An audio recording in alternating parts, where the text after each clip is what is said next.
So for those of you that do not know me, my name is Adam Ellis. I am our Senior Director and Founder here at NPJ. Founded NPJ in 2009, and away we go. Here we are today, fast forward many years later.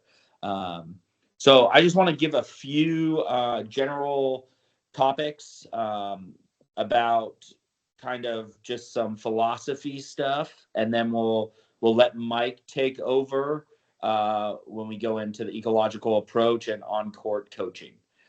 So first of all, all of you coaches, thank you all for taking the time to make an impact on kids' lives. You are the ones that get to make a difference every day in kids' lives, and we want that difference to be a positive difference, where we're uplifting kids, we're helping them learn lifelong lessons through the game of volleyball, lessons that they can carry over with them into the real world. And so, even for me 10, 12 years ago, I was a much different coach than I am today. I'm extremely positive, and I feel like kids are already hard enough on themselves where we don't need to be hard on them, right? We need to give them structure and then figure out a way to catch them being good. And I'm sure Mike will go into that a little bit later. But with that being said, a few staples that we have in the NPJ philosophy and the NPJ gym and the culture that I want to make sure that all of our teams are doing. One is checking in and checking out to practice. So whatever that check-in looks like, your teams always get in a line, they do a clap, whatever you want that to be, they're now checked into practice and it's time to focus on volleyball. Right. And then at the end of practice, they're going to check out. Same thing they'll do for tournaments.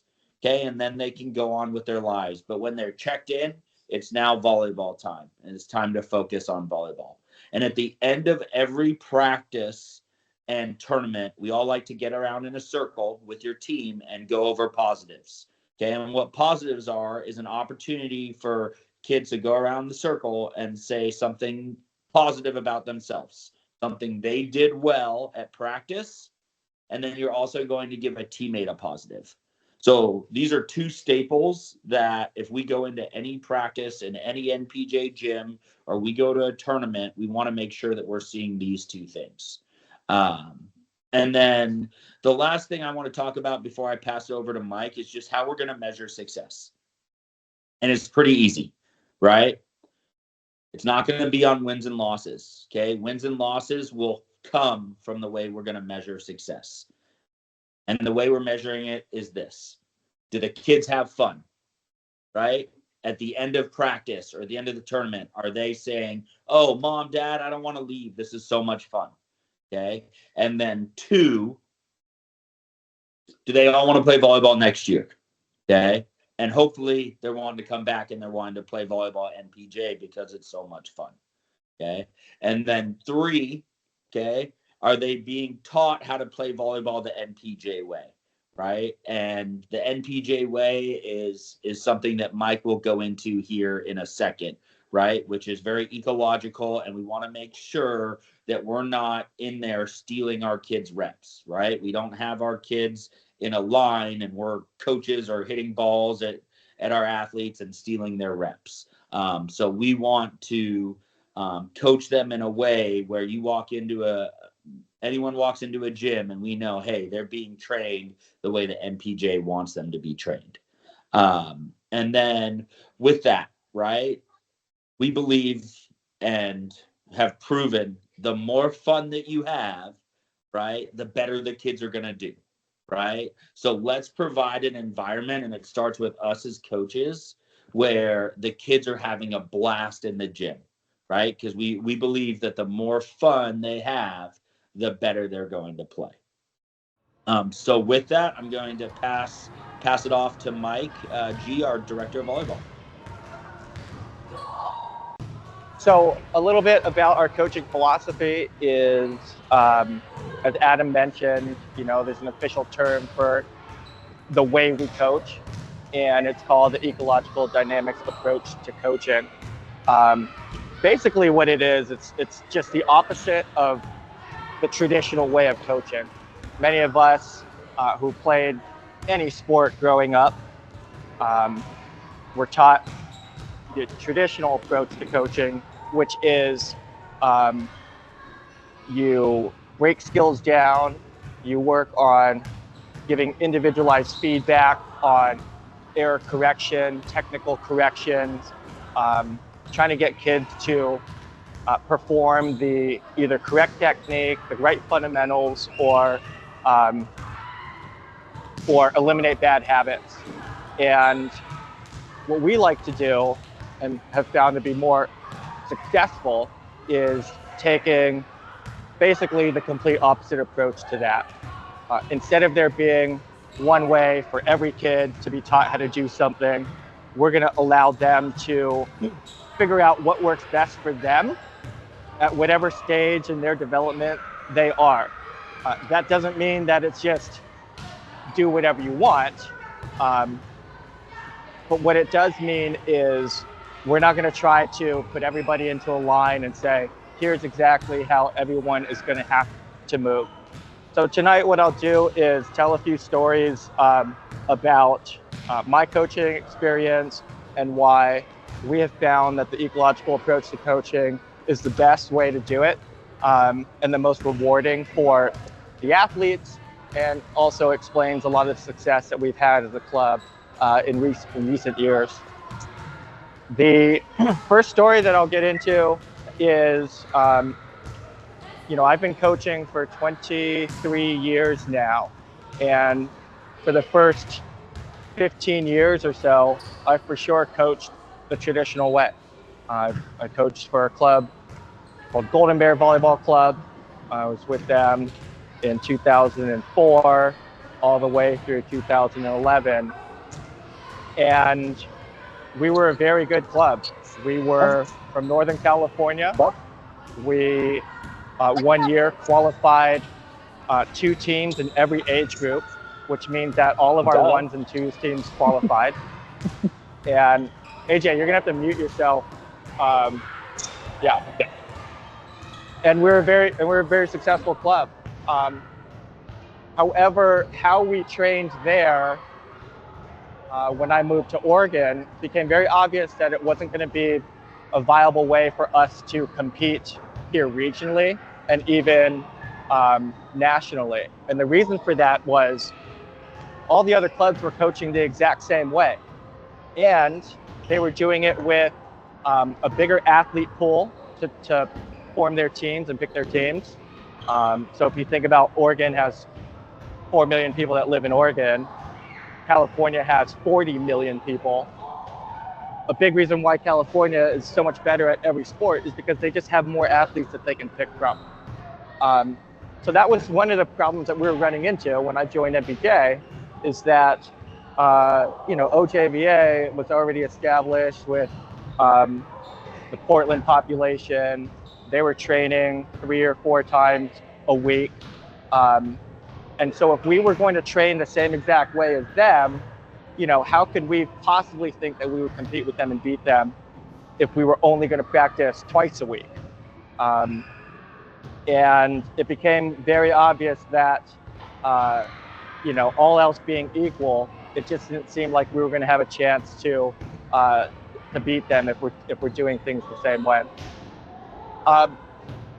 So that's kind of how we came about a new approach to coaching. We wanted to compete with the teams in our region, and we knew that we were going to have to take a different approach to make that happen. And that's where we came across the ecological approach to coaching, which essentially means we're going to do everything by learning by doing. Okay. And the drills that we'll demonstrate tonight and all the things that we help go over to try to explain are all going to be centered around this idea that while we're helping kids work on their technique and develop their skills, or break bad habits and form new ones, we are also going to allow them to learn by doing through their own experiences, as opposed to like controlling what they can do at any given time like only working on one isolated drill at a time, and making sure that they're not doing anything else in the meantime. So for example, what you're seeing right now as we're talking, you see the kids that are warming up and they're playing and they're just messing around. This is not something that you would have ever seen us do back in the day. You know, if you think that the expression that I was often told was you're either getting better or you're getting worse. And in the traditional approach to coaching, you know, you wouldn't allow players to go out here and just play and mess around, because they would be most likely developing bad habits. The ecological approach doesn't view it that way. The ecological approach views this as an opportunity for them to play, you know, the idea of free play. There's socializing. There's an opportunity for them to just enjoy the company of being around each other. You can also see that everybody in the gym is actively moving. So just the endorphins that are being released as they're actively moving around, giving effort, exerting themselves. There's going to be a lot of things that help them just feel better about their engagement in the activity, because they're getting a chance to move. Years ago, or if you've ever been to any other coaching clinics, what you might have seen is a coach talk for 10 minutes like I've been doing right now, and everybody would be standing on the sideline or holding a ball doing nothing. If you think about the 2 hours of practice that we're going to have on average with our teams, you know, 15 minutes of that time, if it's true you're either getting better or you're getting worse, then I think the more experience of active doing and learning and playing that we can get our athletes, I think the better volleyball players they have a chance of becoming. Does it guarantee that they won't develop bad habits or anything like that? No. Our coaching experience and expertise and professionalism has to help with that. But in the meantime, in my experience, when it comes to anything in life where we're looking for more expertise, say if I have to go to the doctor, the dentist, get a surgery done, whatever it might be, talk to a consultant or a lawyer, I want somebody who has the most experience possible. And I think that in volleyball, if we do traditional drills where we break skills down, we don't use the net, we have coaches that are inputting all the balls with very little game-like play, then what I think is happening is we're certainly getting a lot of experience at drilling, but not as much experience as actually playing. And a great analogy that I like to use is if we think about young people learning how to drive a car, you know, if we have a young 16-year-old that's about to go and get their license and drive out by themselves, you know, are we going to feel comfortable with them doing that if we know that they haven't had a lot of hours on the road, driving at night, driving in the rain, driving in traffic, driving in all these different environments that we know they're going to run into? You know, a lot of us worry and rightfully so, worry that if it's raining or foggy or might snow, we would certainly be worried about young 16-year-olds driving in that weather. However, if you're from Central Oregon and you grew up learning how to drive in that weather all the time, because you have been exposed to more experience, you know, you might be more comfortable with a 16-year-old going out and driving with a little snow out there, you know, as opposed to somebody like from Wilsonville where we almost never have to do that.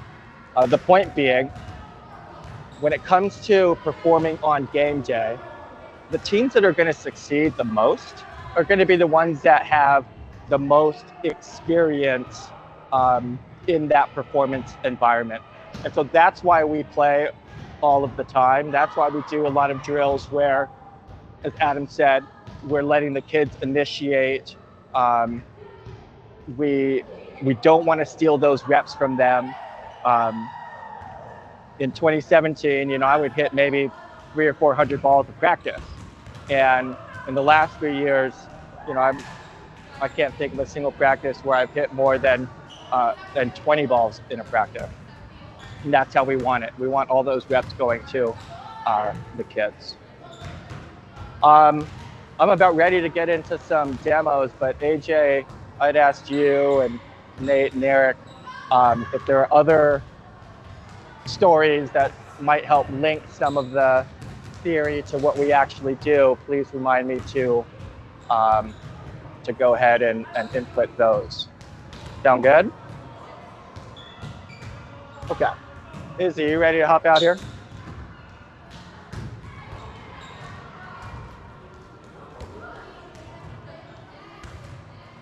All right. AJ. You or Izzy? Someone's going to be mic'd up with me. And Adam, I'm just making sure that you guys can hear me okay, because again, my computer is all the way up there. So I have no idea. Mike, I'll yell at you if we can't hear you. Holy cow. Okay, that was loud. All right. Last ball. Last ball. Last ball. Last ball. Last ball is just literally when we come in, when we're ready to get going, or move on to the next thing, we'll say last ball. And last ball means last ball, exactly. You guys can't hear them, but they were trying to say one more, one more. All right, come on over. Actually, let's come to this side, please. All right. And we'll line up here, and if we can wave to the camera. I have no idea how many coaches are on the call, but we are recording it so that other coaches can watch it. Can you guys hear me okay? Mike, we can hear you. There are about 60 coaches. Oh, okay. Cool. Huddle in a little bit closer, please. Okay. Some of you I've worked with before, and I'm not sure I've worked with any of you before. So quick intro, and I love that you guys are wearing the shirts with your names on it. Haley didn't get the memo. It's okay. What is your name? Madeline, okay. Tenley. Lexi, nice to meet y'all. Gigi, nice to meet you. Haley.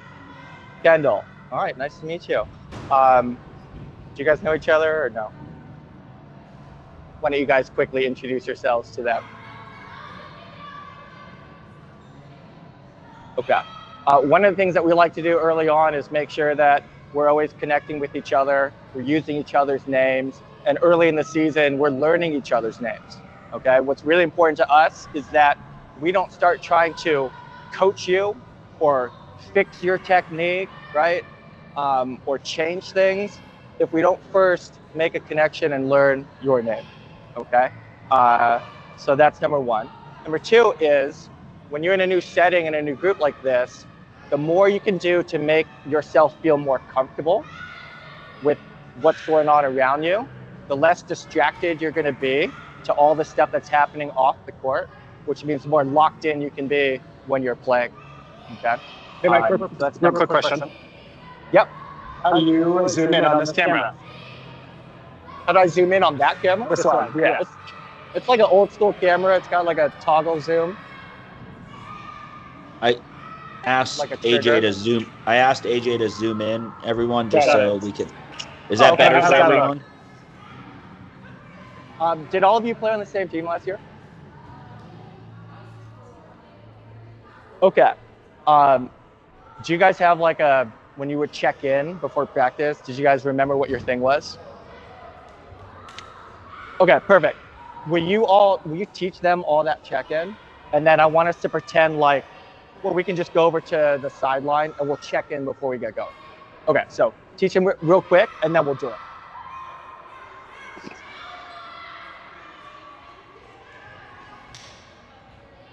Let's see. Paige, I see you on camera. Can you see better? Yeah, I can see a lot better now that it's zoomed in. Okay, awesome. Can you see AJ, them thanks for doing that. Can you see them checking in?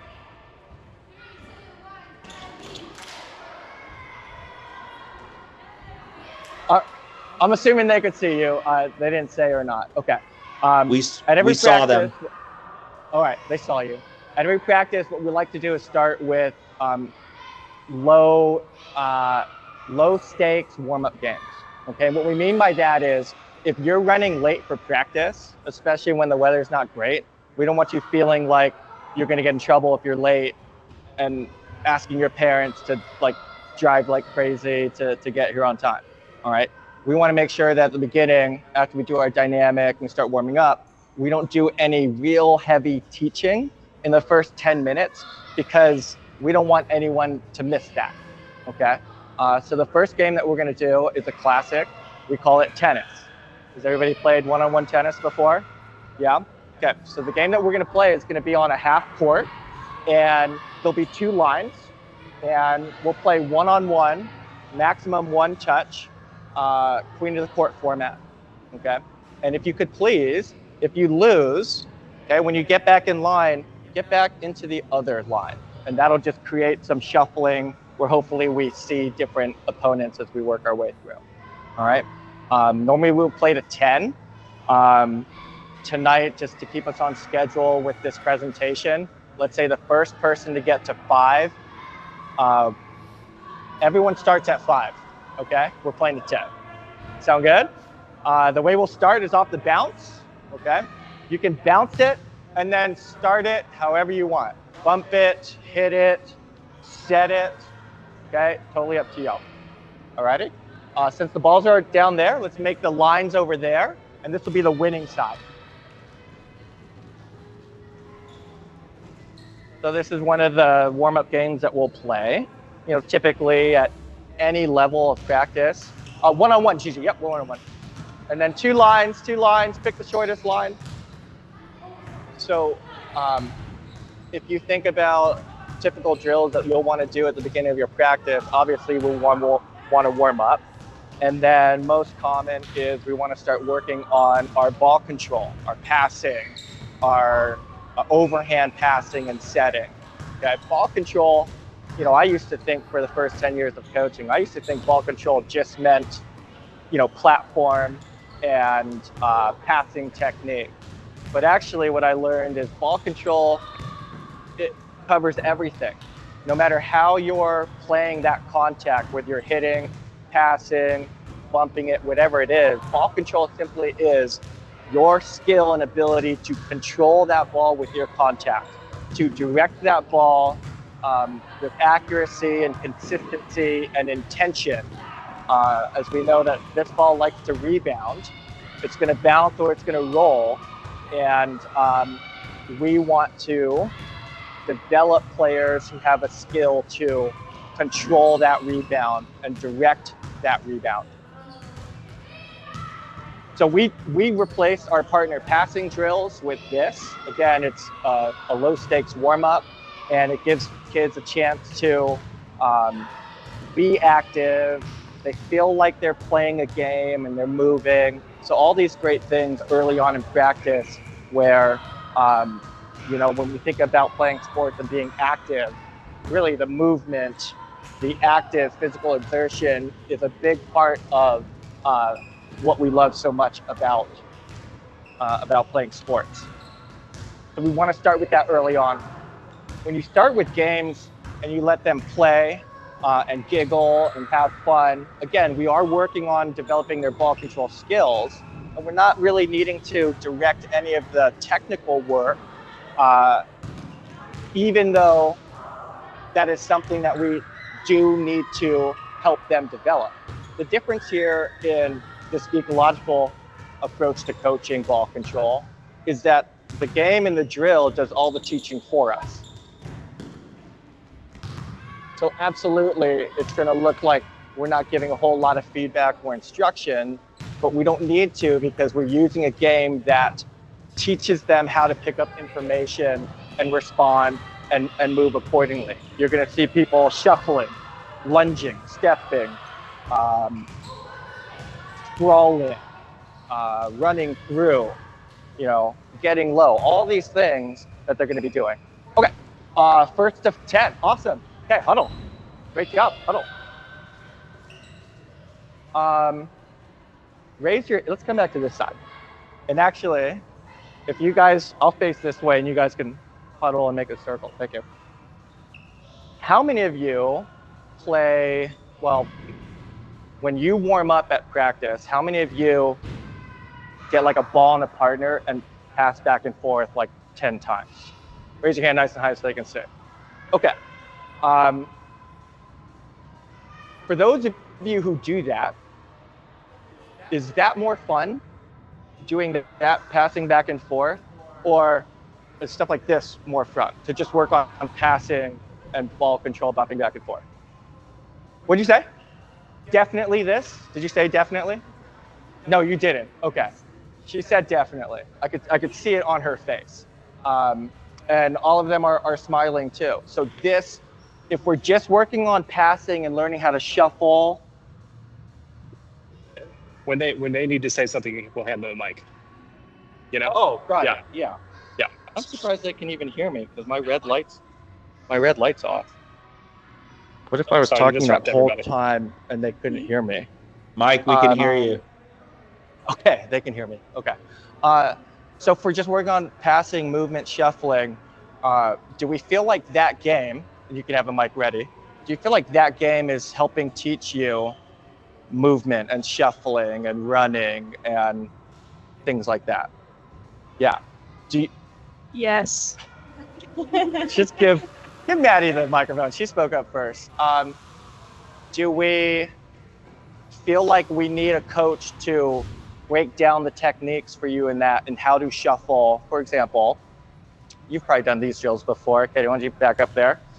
All right, just shuffle to the right, pass back to me, and then shuffle back. Good posture. Do we think that how much time do we think we should dedicate to our practice to work on this kind of stuff? 0, right? Because when we go back there to serve, is the serve going to look anything like those reps just looked? No. This thing's going to come in, and if you've got a great server back there, it's coming in flat, it's unpredictable. Okay, all that good stuff. All right. Another game that we like to play. Thank you. You guys can huddle up. So let's continue to work on our game sense, our ball control. What's another warm-up game that we like to play? Jam ball. Do you guys know what jam ball is? We know what jam ball is. Okay. Jam ball, let's set this up where we have, again, 2 half courts going. We're going to play on a short court, half court, okay? 2-on-2. And on this version of jam ball, you only get maximum of 2 contacts. Are there any questions? Maddie, you played this game before? Yeah. Okay, we like this game? Yeah. All right, we're gonna play first to,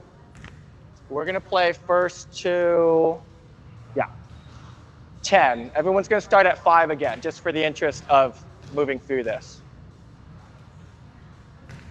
Okay. So typically in this drill, you can go toss and play it over, yep. We used to throw the ball over to start. But now we want everything that we do, if possible, to start with a volleyball play. So it's starting with the visual cue that they would normally see if, in real life when the ball's coming over. We don't want them to miss out on those reps of watching somebody throw a ball in or underhand spin a ball over the net. That is a rep. A visual. Okay, the other thing that we can do when we're warming up is we can change the input. Maddie, now to start, next time through, I want you to go up in the air and one hand tip it into play to start. Okay.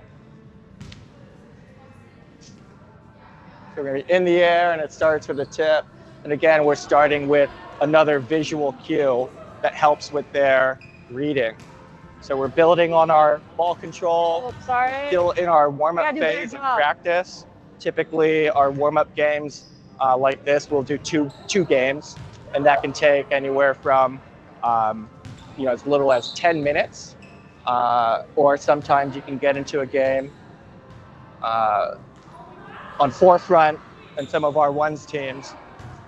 We'll start by playing this jam ball sequence. And if we're in the qualifier season, what we like to do is play a qualifying round. We'll play for 4 minutes. And however many people are at practice, after 4 minutes of play, half of the group with the highest amount of points will advance to gold, and the other half will remain in silver. 10. All right, congratulations. Yay. All right, huddle, come on in. Okay. Can we get a drink in a second? And then we'll come back and we'll work on kind of another drill that will help demo some things. But what do we think of that drill? What are some of the either fun things that we like about playing jam ball? And then how might that make you a better volleyball player compared to doing more coaches tossing back and forth or pass and catch, you know, as a real brain killer? Yeah, Katie. I like it because it requires you to have a lot of court awareness. Court awareness. Yeah, awesome. Cool. Yep. That's. You can play off of like a live ball other than like blocking off of a toss or something like that. Mm-hmm. It helps with like tight balls and working with them. When like a coach's toss, like you know where it's going, but in this you like have to re-anticipate where the ball's gonna go. Yeah, awesome. Thank you. Yeah, Gigi. I like it because it teaches us like where to put the ball, like put the ball where the player's not, and you play smart. Yeah, I love that. I feel like it teaches us how to like come off like a block and like kind of like have like court awareness, like she said, and just like I don't know, just like be everywhere kind of. Cool. And on a fun drill activity scale, say like 1 to 5, 5 being most fun, 1 being like, you guys are killing me here. Where we put this? Like a 5. 5? I really like Yeah, it. I like 5. What if we were to compare this drill to, okay, coach rolling the ball over the net and you're doing butterfly? Okay, this is a 10 and okay. Okay, great.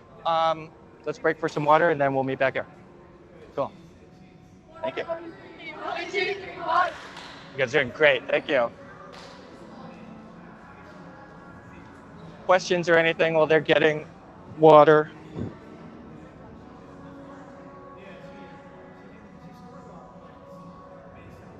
I know that looking at the time, we've got, let's see, 7:36. So I think a bulk of our teams are going to be more in that average middle tier level of play. Obviously, there's going to be a lot more of those kinds of teams as opposed to ones teams. Yeah, actually what I want to do is lower this net. AJ, can you help lower this net, please? And Izzy? And I want to make it like 6'8" or whatever. Hey, Mike. Doesn't have to be exact. Yeah, question. Yeah, this is Melissa. Hi, Melissa. Hi. Why do you call it jam ball? Oh, good question. We call it jam ball because honestly, we picked it up from the national team and they wanted to teach their players how to power jump the ball to score as a problem-solving solution to deal with tight balls, low sets, just times where a traditional approach, jump, and swing really wasn't going to be the best way to get a kill in certain situations. So as a way to teach and develop that skill, they designed this game called Jam Ball, where it would create more opportunities for them to learn and experiment with power attacking their tips, either one hand or two. And so what we're going to do here is show you a little bit about how when you change the equipment that you're using and you scale it in a way that's more fit for your athletes.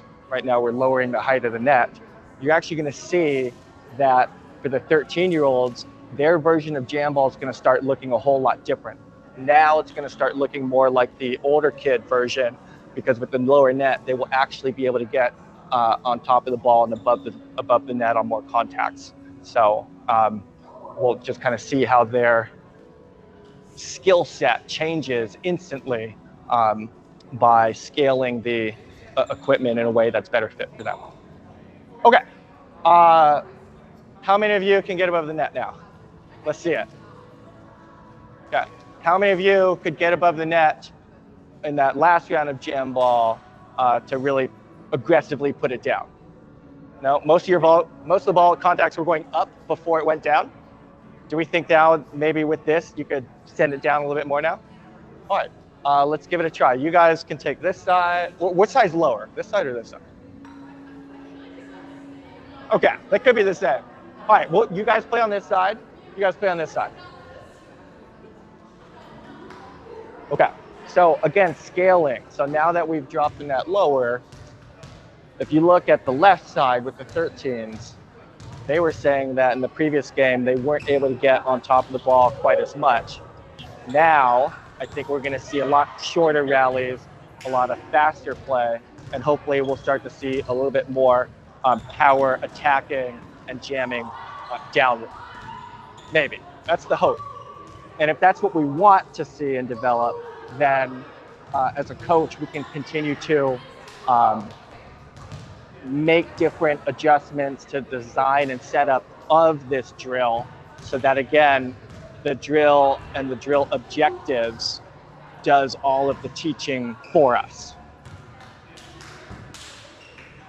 Hey, Mike, can I add something here? Yep.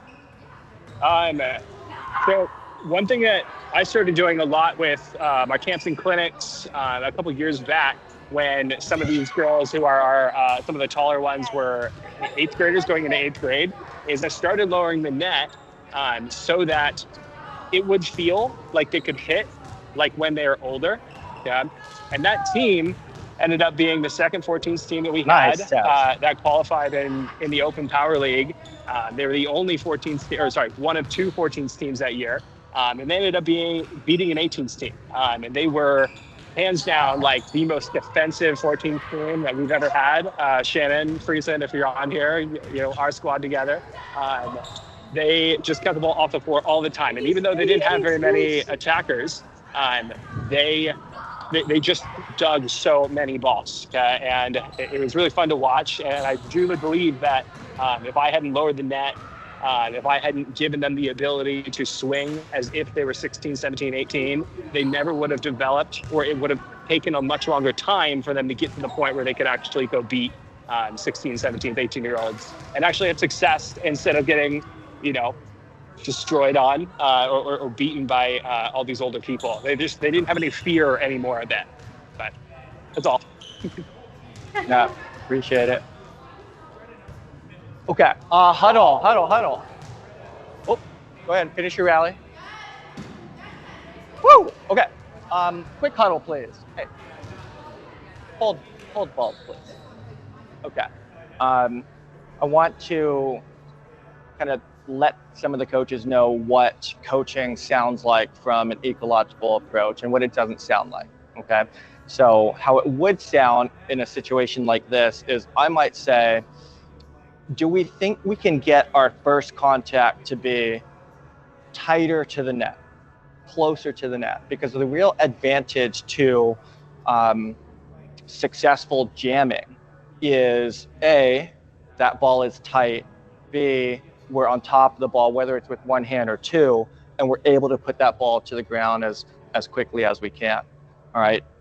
If you think about trying to be tricky versus just trying to beat someone's reaction time by being fast always wins, okay? And tricky, oftentimes, if you try to be tricky, usually what happens is the other team says, oh, you've lost your chance to attack it downward. So now they already know that something else is going to happen. All right. So let's give that a try. And the other thing that I'm going to do is when you're on the winner side, one of you has to start the game with your back to the net. And then from there, everything can play on. Okay. And that's only on the winner side. On the challenger side, you don't have to worry about that rule. All right, here we go.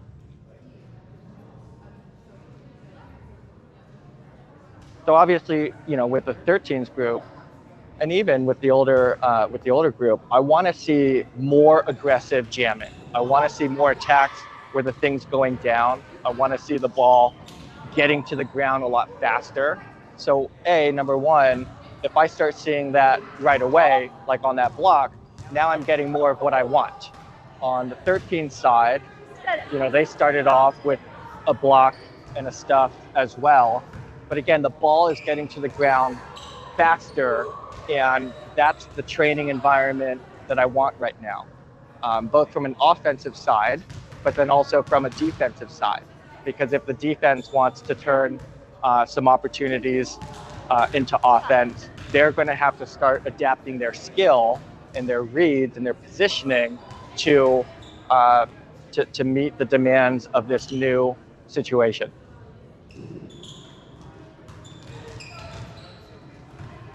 Mike, could you talk about something real quick? Yep. So sometimes coaches are coming up to me and asking for new drills or new games that they can do in order to work on a specific thing that they think their team needs or believe their team needs. It can feel like the drills we're doing are very stale, okay? As in they're doing the same thing over and over again. They're like, obviously to work on ball control, we can do some tennis, but, right now, what I see happening is, this idea of modification or using the shell of a drill to work on something, but then changing like what's happening inside in order to work on something different. So, what is this back to the net doing for us, and how can we, as coaches, get more creative with using these drill templates that we have, and like modifying them in a way to work on whatever it is that you feel like your team needs. Yeah, starting with the back to the net just changes what they might perceive as doable. I'll give you some examples. If I were to say, all right, new rule. On the winner side, okay, one person, obviously your back is to the net, but the other person, you have to start on the ground.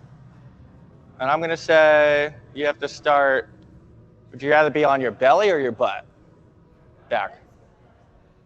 Okay, we'll do that one. Okay. So I let them choose a little bit, but by starting one of them now on the ground, you ask, why would we start with their back to the net? Again, it changes what they perceive as doable. It changes how they think they're going to strategize their initial movement. And it also changes how the person attacking the ball over is viewing, where they want to put that first contact. But as you watch, hopefully what you'll see is how each athlete solves this movement problem of starting on the ground to play that first contact. It's going to vary and look different depending on each individual kid. Again, what we want is we want to develop consistent outcome effects, meaning we want to keep that first contact off the ground. We want to control that first contact to our teammate. What we don't need to see is everybody doing it the same exact way. So I'm watching Katie over there on the far side. She's now appears on that last one, she was staying on the ground to play the first contact, whereas on the other tries, she was trying to stand up to play it. Then Tabitha tried a similar thing there. So by changing how people start in the activity, it changes their perspective on what's available to them, what they can or they cannot do. And a lot of that stuff gets deeper into the theory of ecological dynamics. And when you get access to our Discord channel, you'll be able to do deeper dives into that stuff as much or as little as you want. Okay, but again, like their skill set, their technique, their movement patterns are all developing, and they're learning through experience, and I'm not having to give a lot of individual technical feedback on certain things. All right, last ball.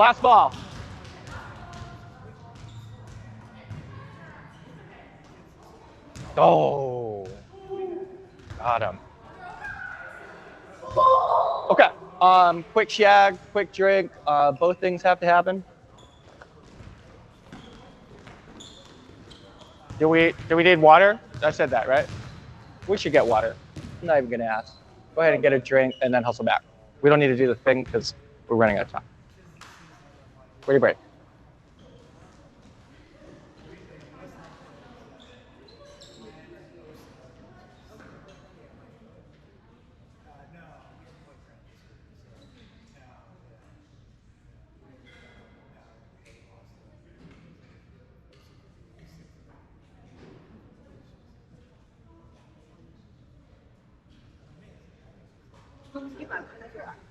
Okay. You guys are going to play defense on that side, okay? And you guys are going to play offense against them on the lower net, okay? And actually, what I want to do is have you guys playing defense on this side, you guys playing offense on this side, okay? And what we'll be curious to see is, you know, playing on this lower net, how does your offensive attacking look different than it typically would on a regulation net, okay? And so we'll play for a few minutes, and then if we can quickly raise the net, we'll see how we're moving once we put it back up, okay? 1, 2, 3, 4, 5, 6. So it's gonna be 6 on 4, and what we'll do is we'll bounce the ball to start to the defensive side, and they'll send over a free ball, and then it's on. All right, so you guys can pick your whatever positions, and then we'll get it going. What? Yeah. Yeah. New rule, Katie cannot attack or block. You can attack, you just can't full swing with your right arm. You can full swing with your left. You can block one-handed. So we're saying that with Katie because she had hyperextended her elbow recently while, and it's just feeling a little bit tender. So I think she's going to be fine. But for now, we're just making adjustments and modifications to her so she can still play without, you know, causing more pain. All right, we're going to play to, I have like 9 minutes. So we're going to play a very short game to like 5, and then maybe try to get another game in there. And then we'll quickly see if we can raise this thing and play one more game to see how things change. All righty? You cannot touch the net, and you cannot cross the center line. You guys got that? All right, here we go. 25 minutes. Oh. I mean, there might be questions that we want to allow them to. Thank you. Ooh. Izzy, you want to bounce in these? Yeah. Eric, will you help keep score? Eric, what's the score? 1-0. Them? Us. Okay. So you'll notice that the coach initiating the ball is starting by bouncing it to one side, and they send the free ball over. You know, if it's a choice between a coach hitting that ball over the net to this side versus it coming over the net in a more natural way, much like they would see on game day, we see way more value in starting the rally with a real game-like version coming over the net. Okay, wait, time out. I forgot to say the other rules. Okay, so part of the way that will help keep the game competitive, okay, is we're gonna say that you guys are not allowed to jump and hit at all. Got it? So you can attack, you can do whatever. The only thing that I guess we'll let you do in the air is jump bump. But I can't possibly see how that will be a winning strategy.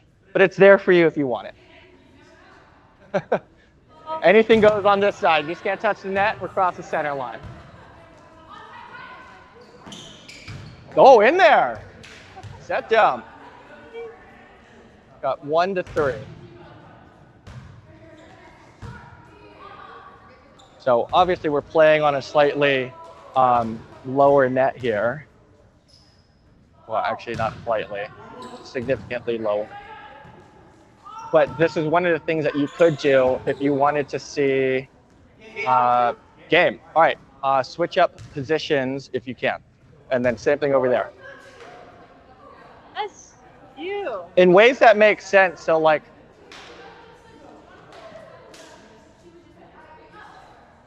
cool. And can we do a quick huddle actually, please? Okay. One of the things that we like to do at NPJ is we like to give you guys more opportunity to co-design what we're doing. So as an example, when I asked you guys in that other game, would you rather start, face down or face up? You guys got to pick face up, right? So we can allow you guys to have those choices.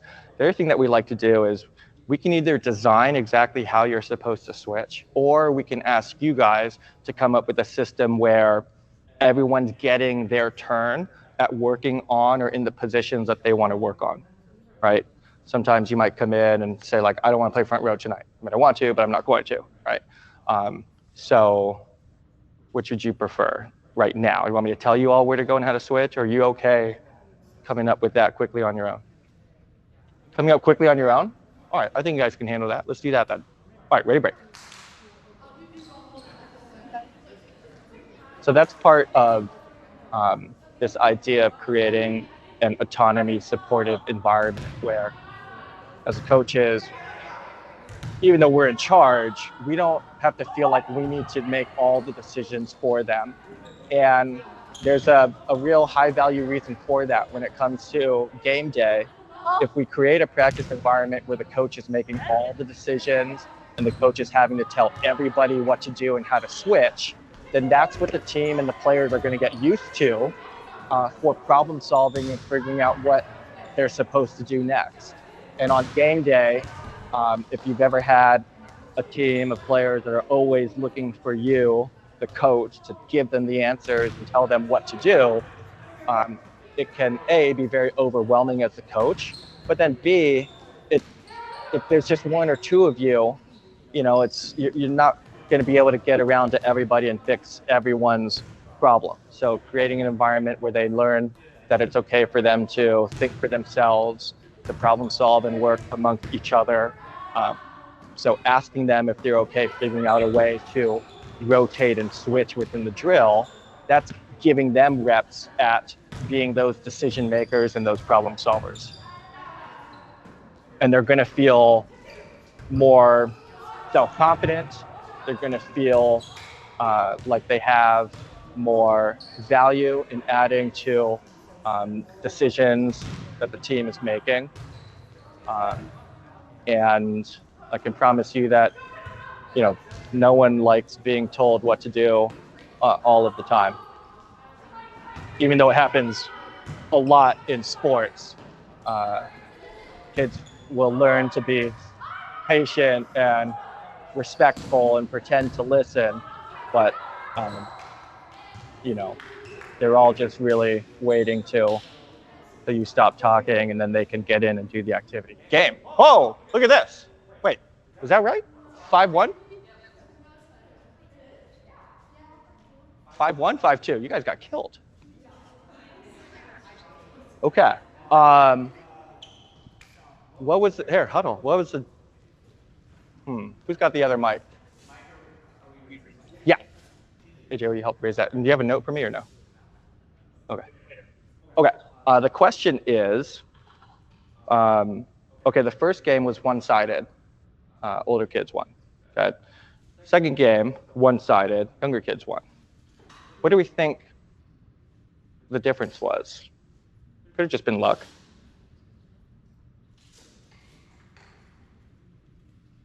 Well, we couldn't jump that game, so I think we were trying to adjust to what we got with keeping that in mind. Okay.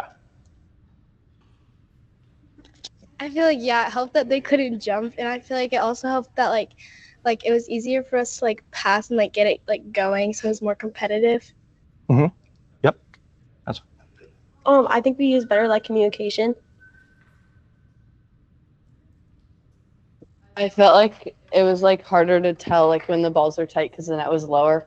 I feel like we're used to having it the same height, so knowing if it was coming over or not. At least for me, that was a struggle. Oh, so you're with the net being lower, your perception and your ability to read the ball relative to the net really changed. Yeah. Yeah, that makes sense. Kendall, you agree? Okay. For you guys, did we, or both teams, did we feel in that last game more confused with what was going on or less confused? Less confused. More confused or less confused? About the same. Okay. When we're actually, I'll let you guys get going and then I'll talk over while you guys are playing. So is this regulation height now? Okay. Okay. We're gonna go to queen of the court. Obviously the net's at regulation height, and if you guys are obviously what, 16, turning 16? You guys are 13, turning 14, 12, 12. Okay. So what I want to do is, even though I'm sure we can all serve from the end line, okay, I want you to serve from a depth where you feel like you're challenging them to pass well, okay? So if they're passing close to perfect the majority of the time when you're serving, I want you to serve from a closer distance. That way you take away some of the reaction time that they might have. And then when they start to really be challenged, that's how you know you're serving from a good place where they are benefiting from the passing reps, okay? And then same thing when we go the other way, right? If we're serving, okay, we want them to have an appropriate level of challenge. So if you're acing them all the time, adjust it where it's still challenging for them, but not, you know, total failure. You guys got that? All right, queen of the court, 4-on-4, and we'll have 3 lines back there, and then the setter's line on the side, whatever side makes sense. Okay, ready to break. What's this? How to make sixes more than just scrimmage. Yep. Let's see. How to make queens more than just a game. Okay, that's a good one. Go over queens, serve and pass sixes. Okay. Thank you. Thank you, Adam. I think that's perfect. And I'll just talk a little bit about it while Mike gets going. For queens, we use that for forefront as our serve and pass. So yes, are they playing it out? Absolutely. We want to play out everything. However, the focus is on the serving and the passing.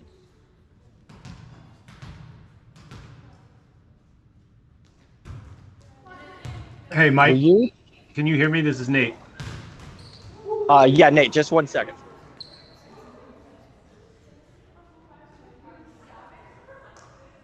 Yeah, go ahead, Nate. I think it would be helpful as we get towards the latter part of this to set up a constraints-based game to work on something specific that a coach has noticed at practice, like blocking or serve receive or something like that. Yep, absolutely. As Adam was saying, you know, we do this drill on forefront a lot. It's a drill that I hope every team will do a lot, because absolutely serving and passing is a important part of the game.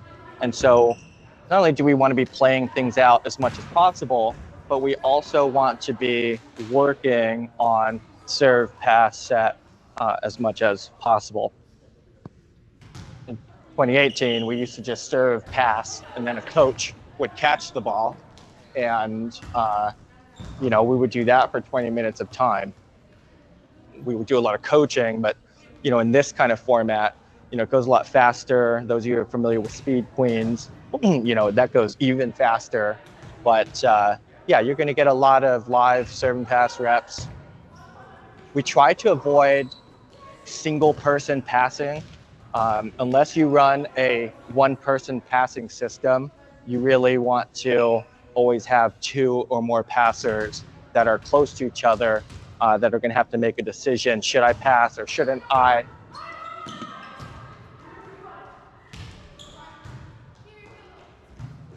So this is how we would work on serve and pass. To make it less just serve and pass playing a game, you as the coach can position yourself to give feedback to your passers, and you would just focus on that. And as they play out and do other things, you don't have to worry about addressing any of that. You can just focus entirely on their passing. If you want to focus on the serving, same thing, you can give them feedback on there.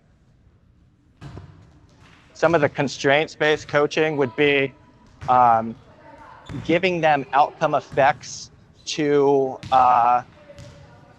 focus on. So quick huddle. Okay. Instead of me telling you what technique to use to serve or pass, I'm going to give you outcome effect focuses, and then you can come up with ways on your own to solve that problem. Okay? So some of the problems that I want here is when you go back and serve, I want you to either make the ball spin a lot when you serve, like more than 3 times before they pass it, or I want you to make the ball have little to no spin when you serve, okay? If you're having trouble getting little to no spin, then what I want you to do is alternate every time you serve, make it top spin a lot, and then serve it in with backspin a lot, okay? On the passing side, what I want you guys to do is either pass low and soft to your target, okay? Or you can pass high with more spin on the ball, okay? And I'll leave it up to you guys to try to figure out how to actually perform those techniques. Okay, ready, break. What? Okay. So let's just look at this for, you know, a couple of serve attempts and pass attempts. And I don't necessarily need to have you guys see a lot of the reps and outcomes, but I certainly wanted you guys to see how we would phrase some of the technical cues. We still give technical cues. We still want to shape their skill and technique, but instead of talking about body movements and them focusing on the internal controlling of those movements, we want to keep things all external. So outcome effect, meaning if you can serve the ball with no spin, you're creating an outcome effect with your technique on that ball. If you can make it backspin or top spin, you're obviously having to perform some sort of technique in your movements to create that outcome on the ball. And Mike, is that instead of telling them exactly how to hit the ball with their hand, or what you want their hand to look like? Right. We want to keep things external, because what we know is when these kids feel pressure, they're going to revert back to the skill instruction and technical instruction as a way to create a sense of safety and control. But when you do that and you start thinking about controlling your movements, you end up disrupting a lot of the automatic movements that are normally involved with performing these regular skills. And what we want is to train in a way that makes our athletes more resilient to choking under pressure. And the way that you do that is if you never give them the technical instruction on how to control their movement, then they won't have any of that to fall back on and think about in high pressure situations. Instead, by building a training environment where they're always thinking about strategy, outcome effects, trying to get the ball to hit the ground on their opponent's side, the thought there and what we see a lot is under pressure, players continue to focus on that strategy, on that technique, as opposed to their approach footwork, their shoulder position, snapping their wrist, you know, getting square, finishing, you know, all that kind of stuff. You're going to see more athletic performance and execution. And just like you saw that cut shot there by Osa, you know, that's an external focus of attention that she's using and something that she sees as this is a possible movement that I can make to get this ball over and in and potentially win this rally. And that is a highly skilled move that she just made. I'm not just letting her play, but I'm creating these environments where things like that get expressed. Okay, 5 minutes. Thank you. Okay, last ball, and then we're going to set up a 6-on-6 game. Last ball.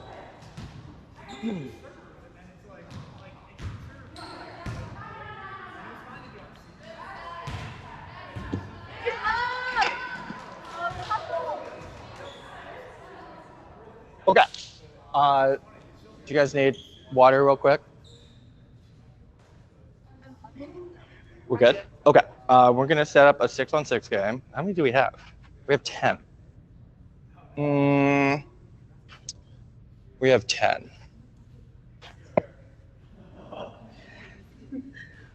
Oh, you guys are going to hop in? Okay. Okay. One of the constraints that we want is, and we don't have to define what constraints are right now, but they're basically just rules, okay? Rules like no jumping or maximum of 2 contacts, all those things. One of the ways that we train and develop our technique to play a faster version of volleyball is we ask you to pretend like the ceiling's already pretty low, okay? So if you practice in here, you're gonna learn to play fast because of that. But I want you to imagine it's even lower. We call this low ceiling 6-on-6. Low ceiling means on every contact we make, we're intentionally trying to keep that ball from hitting the ceiling. And the ceiling is very low. It's the height of the antenna right now, okay? So here's what's gonna happen. Sometimes you're gonna play a ball and just your natural reaction is gonna cause the ball to go above that ceiling. We don't want that. However, instead of stopping the game, we're going to just play through that. And on the next contacts and all the rest, again, the intention is always trying to keep that contact from hitting the ceiling. All right? That's the rule and the constraint. Aside from that, you're trying to play and win the game.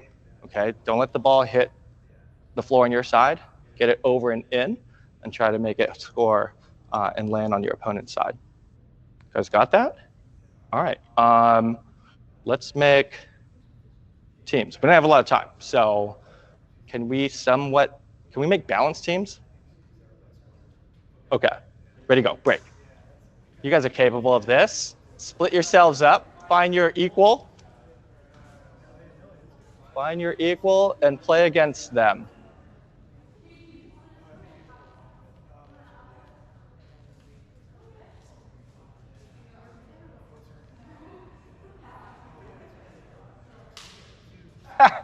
Eric, Jack, like you're not going to play middle. Come on.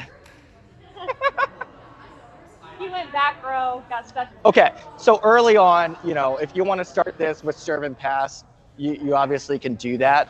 A lot of times what we'll do is when we get into this portion of practice, an hour or 40 minutes that we're working on 6s, we want to get to the meat of the 6s. So we'll just start by bouncing and setting a free ball over. I'm just going to alternate to each side no matter who wins it, but we're still going to keep track of who wins. Okay, we're going to play to 5. Can you touch the net? Can you cross the center line? Okay, here we go. Low ceiling, yeah. Nice. Even lower ceiling. There you go, good. Awesome. So, 1-0. Wait, switching sides, Izzy, sorry. Yeah. Okay. Good. Good first. Okay, we'll bring it back down if we can. All right. Yes. Well. So coming from any other gym, but especially for the high school kids that are returning, they often play a very high ball version of the game. And in club, we like to play a lot faster. So as you just watch, by simply creating a rule and an intention where every controlled contact is lower than the height of the antenna or this low ceiling, you're going to see faster sets, You're going to see quicker transition movements. You're going to see faster decision making and eye sequencing. And again, this is a group that has never, this is a unique group that has never been together playing before.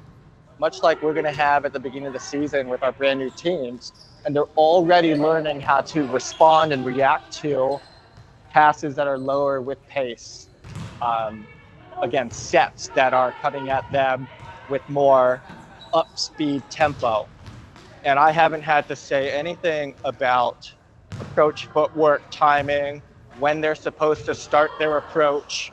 I don't have to say anything about the peak of the pass or the height of the set. By letting them use their perceptual vision and skills, they can then learn to link their movements to the ball.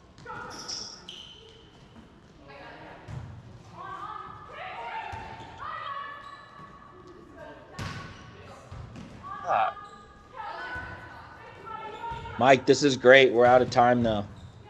Cool. Yeah. You know, I wish we had more time, but this is just a way to get us a small taste of what our practice environment will look and feel like. Obviously, when you use ecological dynamics terminology, if you're hearing it for the first few times, a lot of it doesn't make any sense. So we put a lot of our stuff on our Discord channel where you can type in different things to search. So when you get the notification and reminders from your directors to sign up for the Discord, a lot of stuff, videos, deeper explanations, handouts will be provided for all of you there. The only thing that we ask is you make your display name your first and last name. That way we know who's here, and if we see anybody we feel like shouldn't be in our NPJ only Discord channel, we know to kick them out. Your directors are also great resources if you have questions. And then I also added Mike's email in the chat for anyone that wants to reach out and talk volley with Mike. He always loves it. If we wanted to work, keep talking. Go ahead, keep talking. Well, Mike, we gotta sign off with you and say thank you to all the kids for being there. Izzy, AJ, Eric, thank you. They're all saying thank you. So to you all, so you can wave and say you're welcome. And they're going to break off into their own location halls now. So